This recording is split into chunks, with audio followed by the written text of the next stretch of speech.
কাউকে ভুলে যাব কেমন করে, কারো স্মৃতি মাথা থেকে মুছে ফেলবো কেমন করে।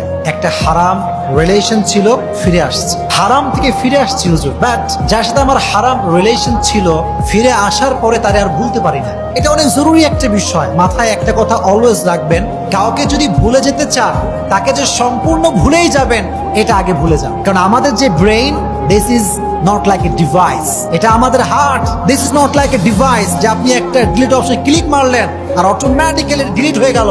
The matter is not like that man. এটা আমাদের মন, এটা আমাদের ব্রেইন। এটা চাইলে আপনি মুছে ফেলতে পারবেন না। এটা ডিভাইস নয়, এটা কম্পিউটার নয়, এটা ল্যাপটপ নয় যে আপনি ডিলিট বাটনে আপনি ক্লিক করলেন আর অটোমেটিক্যালি সব ডিলিট হয়ে যাবে। না, এটা হতে পারে না। মনে রাখবেন, স্মৃতি ভুলতে আপনি যত বেশি চেষ্টা করবেন স্মৃতি আপনাকে তত বেশি কাঁদাবে, তত বেশি কষ্ট দিবে, আরো বেশি আপনাকে পেইন ফিল করাবে। এই জন্য just try to take easy and make easy. সহজ ভাবে নেবেন। আল্লাহকে বলবেন, আল্লাহ তুমি যখন চাইবা তখন ভুলবো, তুমি যখন চাইবা তখন মাথার থেকে যাইবে।